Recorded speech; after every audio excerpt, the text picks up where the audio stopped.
வணக்கம் அன்பு தமிழ் சொந்தங்களே. நாடோடி மன்னன் படம் 1958ஆம் ஆண்டு ஆகஸ்ட் 22ஆம் நாள் வெளிவந்தது. இந்த படத்தில் எம்ஜிஆர், இயக்குனர் எம்ஜிஆர், இசை எஸ்.எம். சுப்பையா நாயுடு, வசனம் கண்ணதாசன்.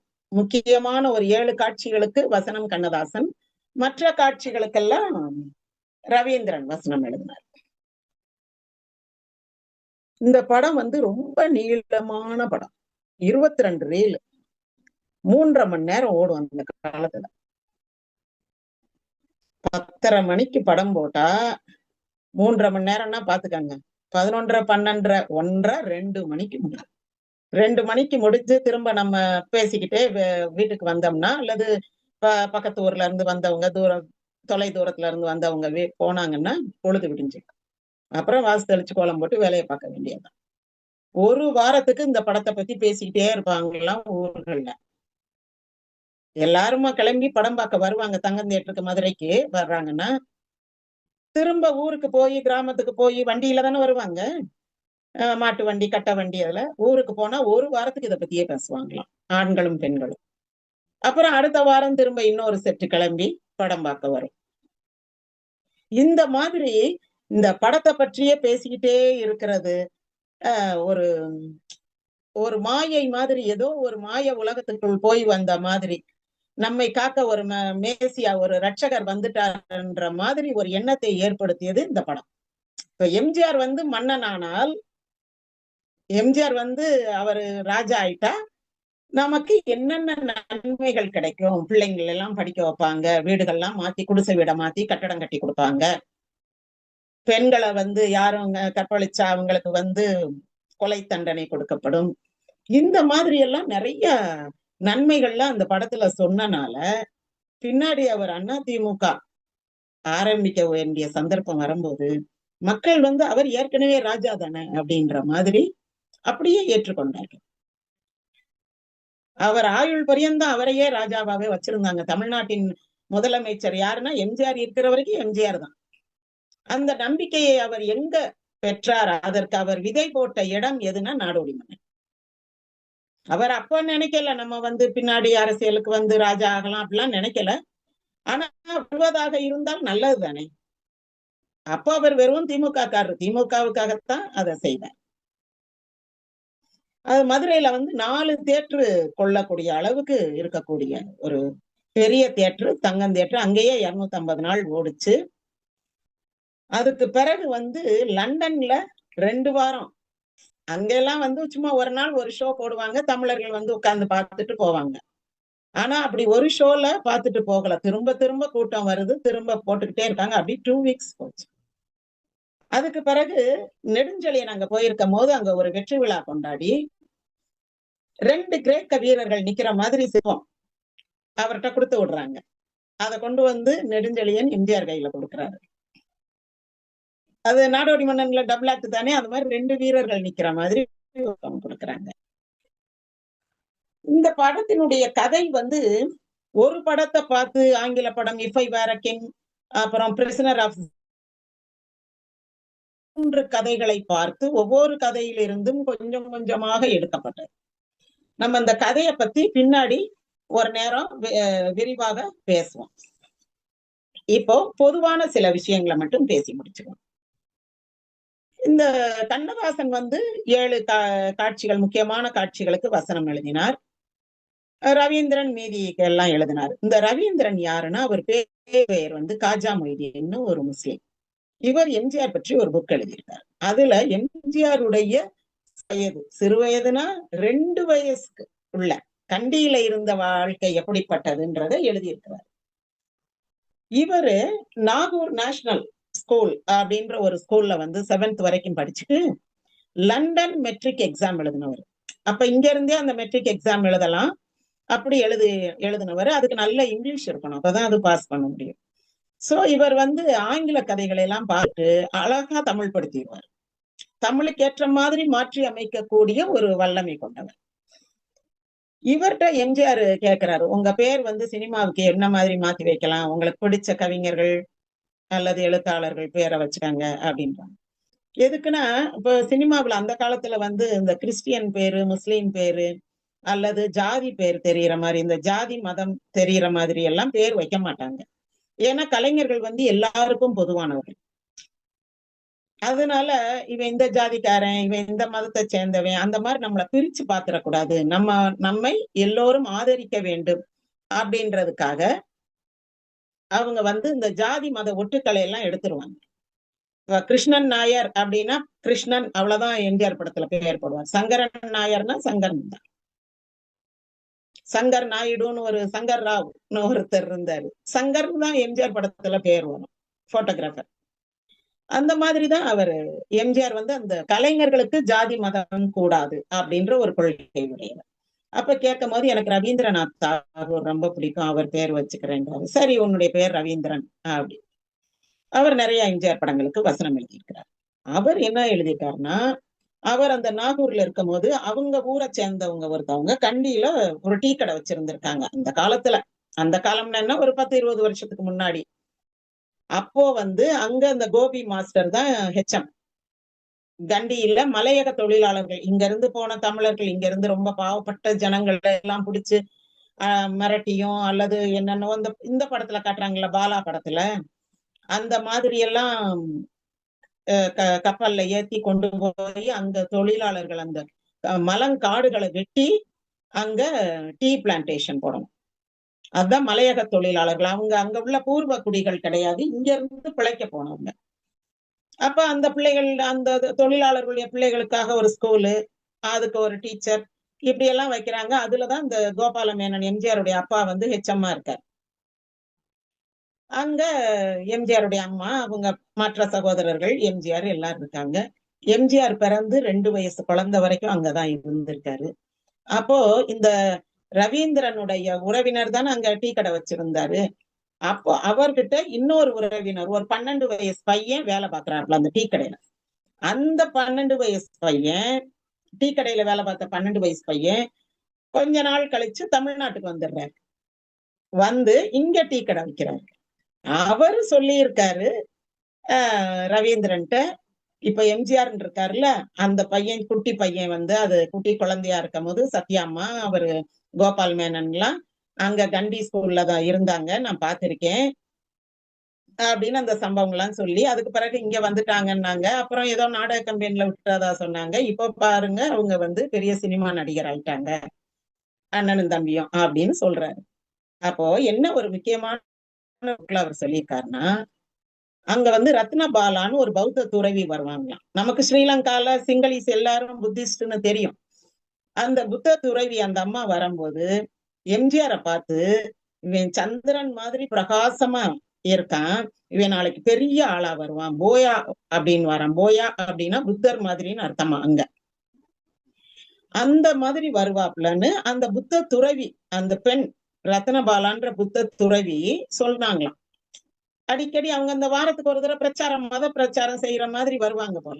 அப்படி வரும்போது இந்த குழந்தைய பார்க்கும் போதெல்லாம் இப்படி சொல்லுவாங்களாம்.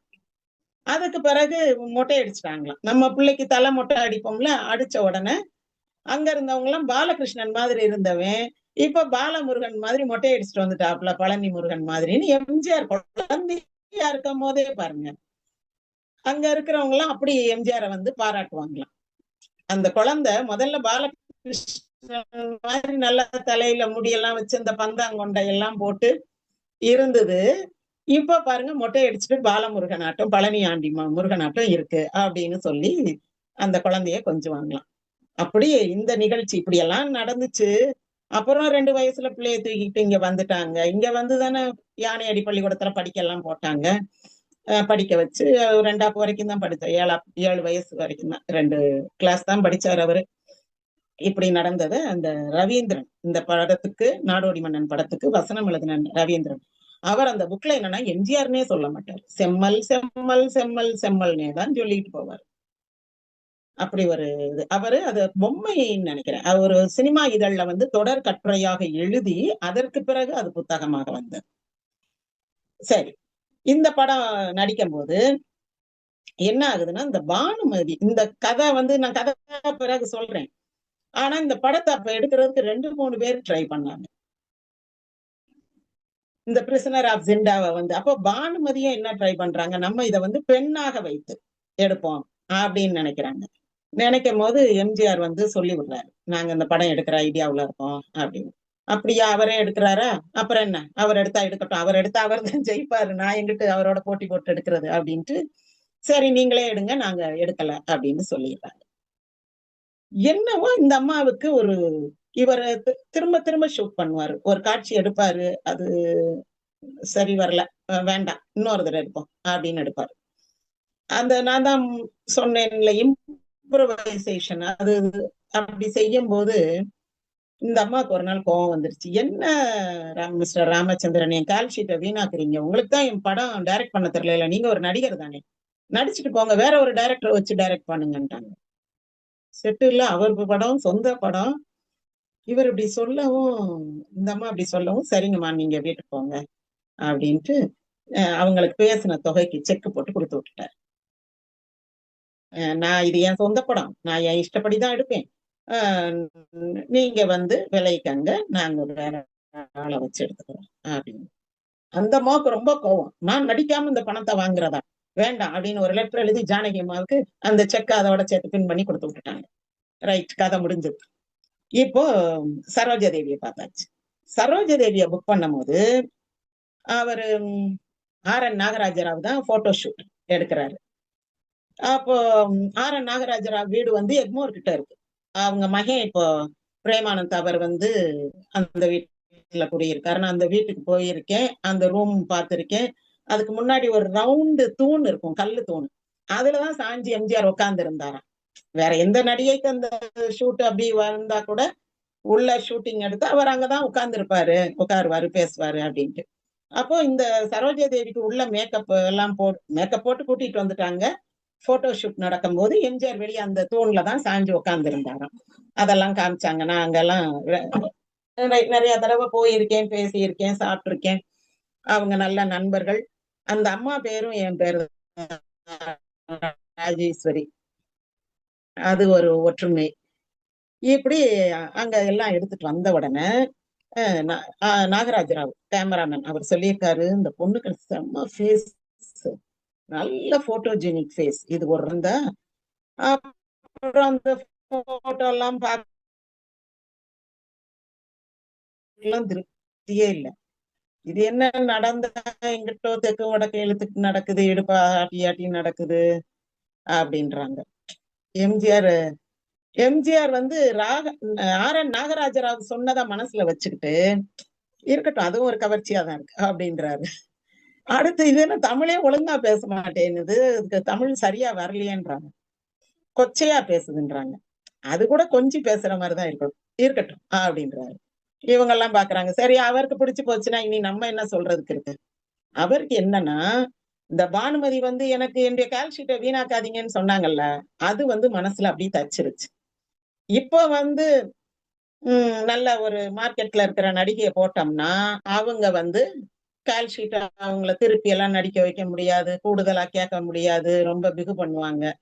அதனால நமக்கு ஃப்ரீயா இருக்கக்கூடிய வேற படங்கள்லயே நடிக்காத ஒரு புதுமுகமா எனி டைம் அவைலபிளா இருக்கிற மாதிரி ஒரு பொண்ணா கூப்பிட்டு நடிக்க வச்சோம்னா நம்ம படத்தை வந்து நம்ம இஷ்டத்துக்கு ஒரு தடவைக்கு 10 தடவை கூட ஒரு சீனை எடுக்கலாம் அப்படின்னு இவருக்கு ஒரு சுதந்திரம் கிடைக்கும்னு தான். ஒரு முன்பின் தெரியாத ஒரு அந்தமா குரூப் டான்ஸ்ல ஆடிக்கிட்டு இருந்தவங்க தானே சரோஜா தேவி, அதுக்கு முன்னாடி கூட்டியா வந்து போடுறாரு.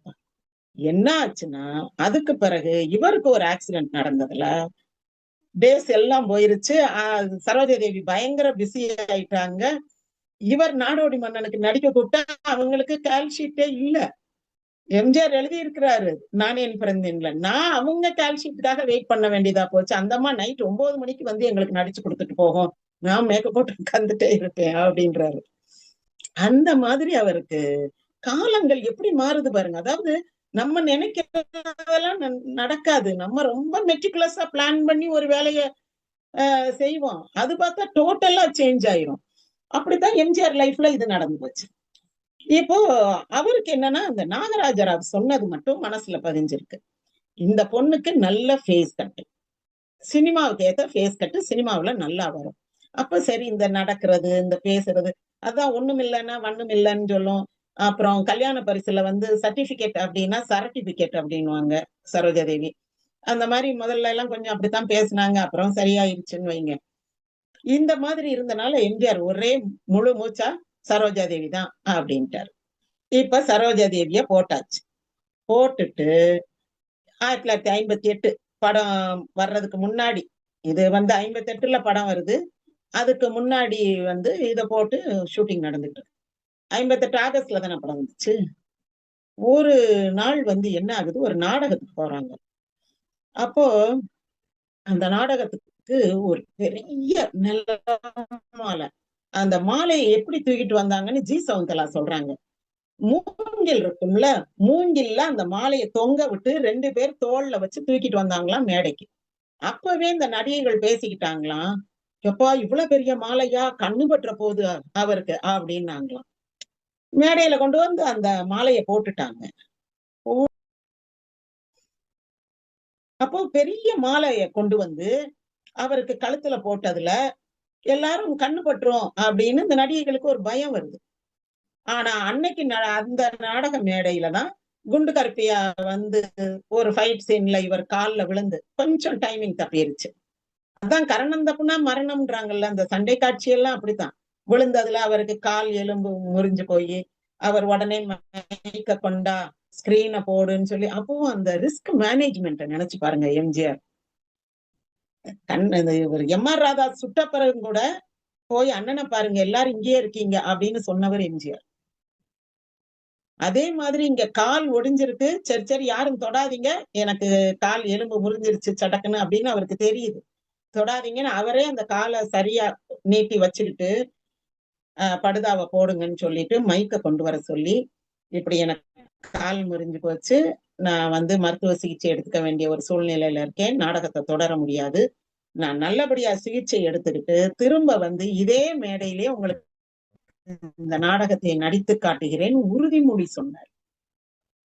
மத்தவனா இருந்தா என்ன பண்ணிருப்பான், ஐயையோ சண்டால பயல என் கால்ல விழுந்துட்டியாடா, நீ என்ன நல்லா இருப்பியா, என் காலு போச்சே நீ நான் என்ன செய்வேன் அப்படின்னு புலம்பி இருப்பாப்ல. எல்லாரையும் போக சொல்லுங்கடா, இந்த ஊருக்கு வந்து இப்ப இப்படி ஆகி போச்சு அப்படின்னு.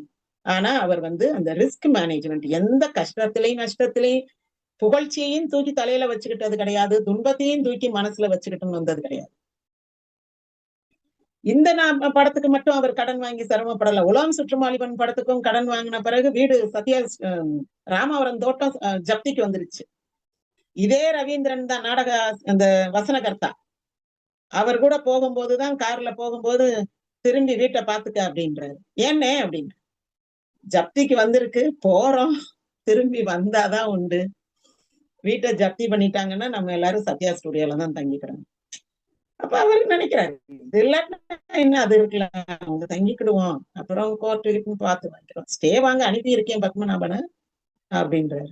எத்தனை பேர் வீட்டை ஏலத்துல இருந்து மீட்டு கொடுத்தவர், கண்ணாம்பா, என்எஸ் கேமா, டி.ஆர். மகாலிங்கம். ஆனா அவர் வீடு ஜப்திக்கு வருது இந்த படம் எடுத்து கடனாகி.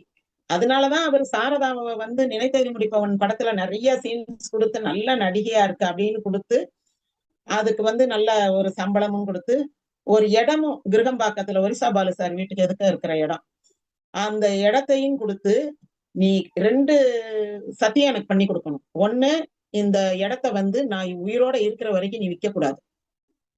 2வது, நீ படம் தயாரிக்கவே கூடாது. படம் தயாரிச்சாதான் போயிரும்ல சொத்து. அதே மாதிரி அந்த அம்மா வந்து இப்ப அதை விற்கும் போது கூட பிளாக் மணி கூடாது, ஒயிட் மணி தான் வேணும், நியாயமான விலைக்கு தான் விற்பேன்னு சொல்லி வித்தாங்களாம். அவங்களுடைய ஒரு பொண்ணு அந்த ஒரு ஐஏஎஸ் ஆபீசர் மகனுக்கு கல்யாணம் பண்ணி அவங்க அமெரிக்காவுல செட்டில் ஆயிட்டாங்க. சோ இனி இங்க இருக்கிற சொத்தெல்லாம் வித்து வைண்ட் அப் பண்ணிடுவோம், நம்மால பராமரிக்க முடியாதுன்ற ஒரு கட்டத்துலதான் அவங்க வித்தாங்க. அப்போ படம் தயாரிப்புன்றது அப்படி ஒரு ஆபத்தானதுன்றது எம்ஜிஆரும் அனுபவப்பட்டிருக்காரு. அந்த மாதிரி இந்த படத்துல வந்து பானுமதியை அனுப்பிட்டு சரோஜா தேவிய போட்டா சரோஜா தேவியோட கால் ஷீட் வந்து கிடைக்கல. இவ்வளோ கஷ்டங்களுக்கு இடையிலையும் அவர் இந்த படத்தை எடுக்கிறாரு. இந்த படத்துல வர்ற இன்னொரு ஆள் யாருன்னா எம்.என். ராஜன். எம்.என். ராஜன் வந்து இதுல ஒரு ஒரு சின்ன சம்பவம் என்னன்னா, எம்.என். ராஜன் வந்து அடுத்தவனுடைய மனைவி படத்துல, மார்த்தாண்டவர்மனுடைய மனைவி. ஆனா இந்த மந்திரியும் தளபதி என்ன பண்றாங்க, கைய கோர்த்து நில்லு, கைய பிடிச்சிட்டே நட அப்படின்லாம் சொல்லுவாங்க அந்த ராயல் கோர்ட், அந்த ராஜசபையில. அப்போ இப்படியெல்லாம் சொல்லும் போது எம்ஜிஆருக்கு அப்படியே கஷ்டமா இருக்கும், உயிரே போகும். ஐயோ, எப்படி அடுத்த முண்டாட்டி கையோட கை கோர்த்துக்கிட்டு போறது, என்ன இப்படி படிச்சவங்களா இருக்காங்க, சமுதாயத்துல மிக உயர்ந்த பதவியில இருக்கிறவங்க, மிக நல்ல பொறுப்புல இருக்கிறவங்க இப்படி பேசுறாங்களே அப்படின்னு, ஆபத்துக்கு பாவம் இல்ல போ அப்படிம்பாங்க. ஆனா அந்த அம்மா கொண்டு வந்து புருஷன் கால்ல பூ போட்டு கும்பிடும் போது இவருக்கு மனசு தாங்காது, அப்படி விலகிடுவார். விலகுனா அந்த அவங்க கணவன் படத்துக்கு முன்னாடி பூ போட்டு நமஸ்காரம் பண்ணிருக்காங்க. இதுல என்ன ஒரு முக்கியமான விஷயம்னா, பாத்துக்கிட்டு இருக்கிற பெண்கள் இருக்காங்கல்ல, பெண்களுடைய ஆதரவு குறைஞ்சு போயிடக்கூடாது, கவனமா இருக்கணும். இன்றைக்கு வரைக்கும் பெண்கள் வந்து எம்ஜிஆருடைய ரசிகர்கள்னா அது வந்து பரம்பரையா வரும். அம்மா, மகள், பேத்தி, பேரன், மகன், ஒவ்வொரு எம்ஜிஆர் ரசிகையும் அவ பிள்ளைகளை வந்து எம்ஜிஆர் ரசிகரா தான் வளர்த்திருப்பாங்க. அவங்களும் அவங்க பிள்ளைகளை எம்ஜிஆர் ரசிகரா தான் வளர்த்திருப்பாங்க. இதனாலதான் இன்னைக்கு எம்ஜிஆர் படம் தியேட்டர்ல போய் பார்க்க ஆள் இருக்கு. எம்ஜிஆர் காலத்துல இருந்து அவங்கள இன்னைக்கு தியேட்டருக்கு போறாங்க. சிவாஜிக்கு அந்த இது கிடையாது. கமல், ரஜினி வேற யாருக்குமே அந்த பாக்கியமோ அந்த இதோ கிடையாது. இன்னைக்கு எம்ஜிஆர் படம் தியேட்டர்ல ஓடுது. இப்ப நினைத்தே முடிப்பவன் ஓடிச்சு பேபி ஆல்பர்ட்ல, சென்னையில. சின்ன தியேட்டர் தான், ஆனா டெய்லி கூட்டம் வந்துச்சு. யார் வந்தாங்க? எம்ஜிஆர் காலத்துல இருந்த ரசிகர்களோட பேரமாரா இருக்கும் அல்லது மகன்களா இருக்கும். ஏன் அவங்கெல்லாம் இந்த இன்னைக்கு வர்ற படங்கள்லாம் பார்க்காமலா இருக்காங்க? இன்னைக்கு வர்ற படங்களும் பார்ப்பாங்க, ஆனா எம்ஜிஆர் படமும். அதனால இந்த பெண்களுடைய ஆதரவு என்பதுக்கு எம்ஜிஆர் ரொம்ப கருத்து செலுத்தினார், கவனம் செலுத்தினார். அப்ப இன்னொருத்த முண்டாட்டிய வந்து நம்ம மனைவின்னு சொல்ற மாதிரி எல்லாம் படத்துல வைக்க கூடாது, இத வந்து மக்கள் விளையாட்டுக்கு கூட ஏத்துக்க மாட்டாங்க, பெண்கள் குறிப்பா ஏத்துக்க மாட்டாங்க அப்படின்றதுல அவர் ரொம்ப கவனமா இருந்தார். ஏன்னா இந்த ப்ரீ மேரிட்டல் செக்ஸ் வந்து இந்த படத்துல காட்டுவாங்க. எம்ஜிஆர் டபுள் ஆக்ட் பட்டிக்காட்டு பண்ணையால அந்த படம் ஓடல. அந்த காட்சிக்கு எழுதின பாட்டு தான் எத்தனை அழகு கொட்டி கிடக்குதுன்னு வசனமாகுது, சிவாமியின் செல்வன்ல பயன்படுத்தினது. அப்போ வேண்டாம், இந்த பாட்டு ரொம்ப கொஞ்சம் இதா இருக்குது, இந்த பாட்டு வேண்டாம், வேற பாட்டு போடுவோம்னு தான் அதுக்கு ஒரு பாட்டு எழுதினாங்க. அந்த படத்துல வந்து அந்த கடைசி பட்டிக்காட்டு பண்ணியால கிளைமேக்ஸ் காட்சிகளும் ஒரு மாதிரி கொஞ்சம் இந்த முகமுடி போட்டு போட்டு எடுத்திருப்பாங்க. இன்னொன்னு ஜெயலலிதா வேற ரொம்ப குண்டாகி எம்ஜிஆர் பெரியமா மாதிரி இருக்கும். தெலுங்கு படம் முழுக்க முழுக்க ரொம்ப விட்டு விட்டு எடுத்து ஒரு வழியா வந்துச்சுன்னு வைங்க. நிறைய குறைபாடுகள் இருந்தாலும் இது ஒரு முக்கியமான குறைபாடு. கல்யாணத்துக்கு முன்னாடியே அந்த பொண்ணோட பழகிட்டாரு, அதுக்கு பிறகு கல்யாணம் முடிச்சாருன்றது, இதெல்லாம் வந்து பெண்கள் ஏற்றுக்கொள்ளவே மாட்டாங்க. இதயக்கனி படம் வரும்போது ஒரு அம்மா சொன்னாங்களாம், இவ்வளவு நாள் எம்ஜிஆர் படமாவது பார்க்க முடிஞ்சு, இப்ப அது கூட பார்க்க முடியாது போலயே இனிமே அப்படின்னாங்களாம். எம்ஜிஆர் வந்து அந்த ரசிகர்கிட்ட கேக்குறாரு, உங்க அம்மா என்ன சொன்னாங்க, உங்க அம்மா என்ன சொன்னாங்க? இல்லனே, அவரே கொஞ்சம் முதல்ல நிறைய எடுத்துட்டாங்க, அப்புறம் கொஞ்சம் எடிட் பண்றாரு, எடிட் பண்ண பிறகு போட்டுட்டு அப்ப கேக்குறாரு, உங்க அம்மா என்ன சொன்னாங்க? இப்படி சொன்னாங்கன்னு அப்படின்னு. அவரு 2-3 தடவை கேட்கவும் உண்மையை சொல்லிட்டாரு. அப்படியா அப்படின்னு திரும்ப எடிட் பண்ணாராம். திரும்ப எடிட் பண்ணியே நமக்கு இப்படி இருக்குன்னா, அந்த இதழை தேன் வேண்டும் படம் எல்லாம் பாட்டு சீன்ஸ் எல்லாம் முதல்ல எப்படி இருந்திருக்கும் பாருங்க. என்ன ஹிந்தி படம் வர ஆரம்பிச்சிருச்சு தமிழ்நாட்டுக்குள்ள, ஹிந்தி படத்துக்கோட போட்டி போட்டு ஜெயிக்கணும், ரஜினி கமல் வந்துட்டாங்க. அப்ப ஒரு களத்துல இறங்கிட்டா ஜெயிச்சுதானே ஆகணும். தோத்து போய் எனக்கு வயசாயிருச்சு நான் போறேன் அப்படின்னு போக முடியுமா? அப்படி போற ஆளா எம்ஜிஆர்? இல்ல. அவர் வந்து கடைசி வரைக்கும் அவருடைய படங்கள் வந்து வெற்றி வாகை சூடிய படங்களாக, வசூலை குவித்த படங்களாகத்தான் இருந்தது. சரி, இப்போ இந்த பானுமதி விலகுனதுக்கான காரணம் என்னன்றத ஒண்ணு சொல்லிடுறேன். ஒண்ணு வந்து இந்த இது என்னது, என் கால்ஷீட் ஏன் வீணாக்குறீங்க. இன்னொன்னு என்ன சொல்லிட்டாங்க, அந்த பானுமதியை தூக்கிட்டு வர்ற சீன் எப்படின்னா, அவரு அது ரெண்டையும் சேர்த்து சொல்றதுக்கு தான் இந்த சீனை சொல்றேன். மனோகரிய வந்து எம்என் ராஜத்தை அடுத்த மனைவிய தான் மனைவியாக நடிக்கிறது வந்து பெண்கள் ஏற்றுக்கொள்கின்ற வகையில இருக்கணும்னு நிறைய சீன்ஸ் பார்த்து பார்த்து வைக்கிறாரு. ஆனா கடைசியா ஒரு சீன்ல இந்த அம்மா அந்த அப்படியே இந்த பூ மயக்கும் வசிய மருந்தெல்லாம் தெளிச்சு அதெல்லாம் அந்த பூவை வச்சு காட்டும் போது எம்ஜிஆர் அதுகிட்ட காட்ட அது மயங்கி விழுந்துரும். இப்ப அமைச்சர் தளபதியை கூப்பிட்டு சொன்னா சரி தூக்கிட்டு வாங்க அப்படின்னு. ஐயோ நான் தொட மாட்டேன் அப்படின்னா, நீங்க தொட மாட்டேன்னு அப்புறம் நாங்களா தூக்கிட்டு போக முடியும் மகாராணிய, நீங்க தான் ராஜா, நீங்க தான் தூக்கிட்டு வரணும், சத்தம் இல்லாம யாருக்கும் 4ஆம் பேருக்கு தெரியாம தூக்கிட்டு வாங்க அப்படின்ட்டுவாங்க. இப்போ அது இந்த மாதிரி எம்என் ராஜத்தை தூக்கிக்கிட்டு போகும்போதுதான் பானுமதி பார்த்துட்டு கோச்சிட்டு போயிருவாங்க. அவர் சந்திரபாபு எவ்வளவோ தாக்காட்டி பாப்பாரு, ஏமா ஒரு சின்ன வேலையா போயிருக்காரு, சின்ன வேலை அரசாங்கத்துல பெரிய வேலையாயிரும், வந்துருவாரு கொஞ்சம் இருங்கன்னு, இதுதான் வேலையா முக்கியமான வேலையா, இந்த வேலைக்கு தான் போயிருக்காரு அவரு அப்படின்னு அந்த அம்மா கோவிச்சுக்கிட்டு போயிடுவாங்க. அப்ப பின்னாடியே போய் நம்பியார் கத்திய விட்டு எரிஞ்சிருவார். எரிஞ்ச உடனே அவங்க விழுந்துடும். விழுந்த பிறகு எம்ஜிஆர் போய் அவங்கள தூக்கிட்டு போய் அவங்களுடைய அந்த புரட்சி கூட்டம் ராம்சிங் அவங்க அப்பா அந்த கூட்டத்துல அங்க வச்சு அவங்கள காப்பாத்துற மாதிரி சீன். அப்ப இந்த அம்மா என்ன சொல்லிட்டாங்க, இந்த அம்மாக்கு ஏற்கனவே கொஞ்சம் மனசுல ஒரு அதிருப்தி எல்லாம் இருந்த காரணத்தினால, என் மகனுக்கு 10 வயசு ஆயிடுச்சு, என்னையெல்லாம் தொட்டு தூக்கிட்டுலாம் போகக்கூடாது அப்படின்ட்டாங்க. என்ன அந்த மாதிரி அவங்க சொல்லவும் எம்ஜிஆருக்கு கொஞ்சம் சங்கடமா போயிடுச்சு. ஏன்னா 56 அதுக்கு 2 வருஷத்துக்கு முன்னாடி மதுரை வீரன் வந்துச்சு, அதுல தண்ணியில விழுந்த அம்மாவை தூக்கிக்கிட்டு தான் எம்ஜிஆர் வந்தாரு. அப்ப அதுக்கும் இது ஷூட்டிங் வந்து 67ல நடக்கும். 68ல படம் சாரி 57ல படம் வந்துச்சுன்னு வைங்க. அப்ப 56 57க்குள்ள என்ன பெரிய வளர்ச்சி, அப்படியே திருக்குன்னு 30 வயசு குழந்துட்டானா அம்மாவே. அப்ப இந்த அம்மா இப்படி சொன்ன உடனே இது சரியா ஒத்துழைப்பு கொடுக்க மாட்டேனுதுன்னு இவங்களுக்கே மனசுக்குள்ள படுது. சரின்னு அனுப்பியாச்சா. அனுப்புன பிறகு என்ன நடந்துச்சுன்னா, சரோஜா தேவிய போட்டு படம் பாதிக்கு பிறகு கலர் அப்படின்ட்டாங்க. ஒகேனக்கல் ஷூட்டிங் அது இதுன்னு படம் ரொம்ப தீவிரமா போகும்போது, அடடடா இப்ப படத்துல கதாநாயகி சரோஜா தேவி ஆயிடுச்சே, நம்ம வந்து முன்னாடி வர ஒரு சீன், ஒரு 10 சீன் மட்டும் வந்துட்டு போற ஆளெல்லாம் இருப்போம். இது வந்து இந்த படம் இப்படி வந்தா நாளைக்கு வேற படத்துலயும் நமக்கு கதாநாயகி அந்தஸ்து கிடைக்காது. எல்லா படத்துலயும் நம்மள செகண்ட் ரோல் மாதிரி ஒரு துணை கதாநாயகி ஆக்கிடுவாங்க அப்படின்ட்டு இந்த பானுமதிக்கு கொஞ்சம் மனசுக்குள்ள தைக்குது. ஒரு உண்மை சுடும்ன்றாங்கல்ல, உடனே ஒரு ஆள் விட்டு சொல்லி விடுறாங்க, நான் தானே படத்துக்கு கதாநாயகி, எனக்கு ஒரு டூயட் கூட வைக்கலான்ற, ஒரு டூயட் வைக்க சொல்லுங்க அப்படின்னு. அதான் சம்மதமா நான் உங்கள் கூட வர சம்மதமா பாட்டு வச்சாச்சு இல்லையா, அது டூயட்னு வச்சுக்கலாம். 2 பாட்டுல அவங்க இருப்பாங்க. தூங்காதே தம்பி தூங்காதேலயும் அவங்க அந்த கொலாவளி அதோ பாக்குற மாதிரி நடுவுல அந்த பிஜிஎம்ல காட்டுவாங்க. போதும் அப்படின்னா, இல்ல எனக்கு இன்னொரு பாட்டு கொடுங்க, ஒரு நல்ல டூயட் கொடுங்க அப்படின்னு அவங்க கேட்டு விடுறாங்க. ஏன்னா படம் நல்ல வெற்றிகரமா வந்துகிட்டு இருக்குது. எல்லாரும் சொல்றாங்க, ஐயோ படம் பிரமாதமா எடுக்கிறாரு, பிரமாதமா எம்ஜிஆர் எடுக்கிறாரு அப்படின்ன உடனே இந்த அம்மாக்கு கொஞ்சம் அடடா நம்ம கொஞ்சம் அவசரப்பட்டுட்டோமோ அப்படின்னு தோணுது. சரின்னு எம்ஜிஆர் சிரிச்சுக்கிட்டே ஓகே அப்படின்ட்டு அந்த பாட்டு தான் அந்த பேக் ப்ரொஜெக்ஷன் மெத்தட்ல அது ஒரு பாட்டு, 2 பாட்டு எடுத்த இந்த இது காடு விளைஞ்சன மச்சான் நமக்கு கையங்காலம் தானே மச்சான். அது ஒரு கம்யூனிஸ்ட் பத்திரிகையில பட்டுக்கோட்டை கல்யாண சுந்தரம் எழுதின பாட்டு, சினிமாவுக்குன்னு எழுதுனது இல்ல.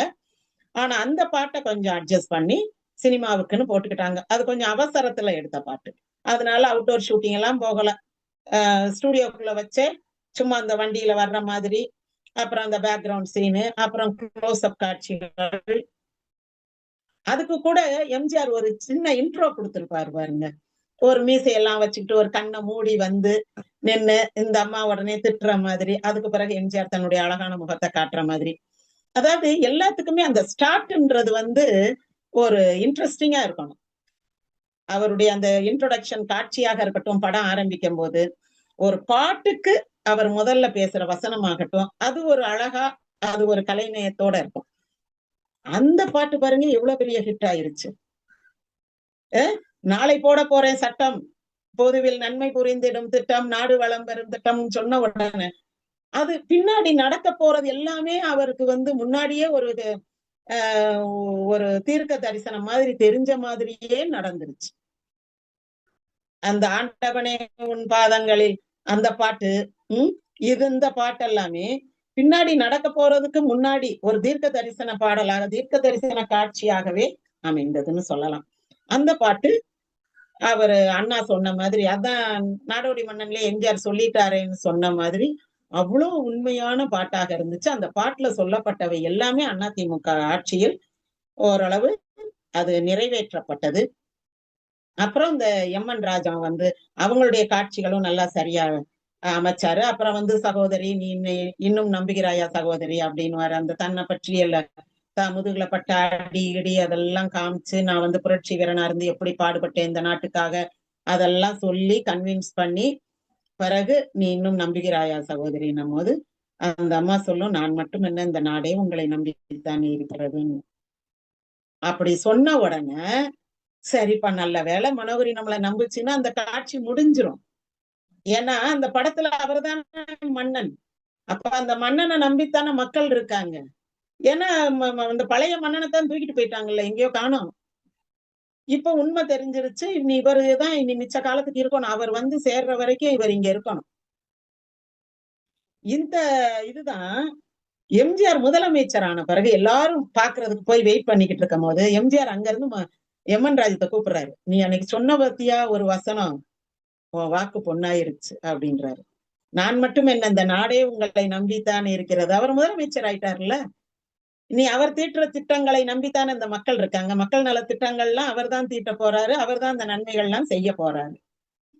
அந்த அளவுக்கு அவருடைய படத்தில் வரக்கூடிய வசனங்கள், பாட்டு வரிகள் எல்லாமே மிக சிறப்பாக பொருந்தி வந்தது ஒரு கடவுள் கிருபன் தான் சொல்லணும்.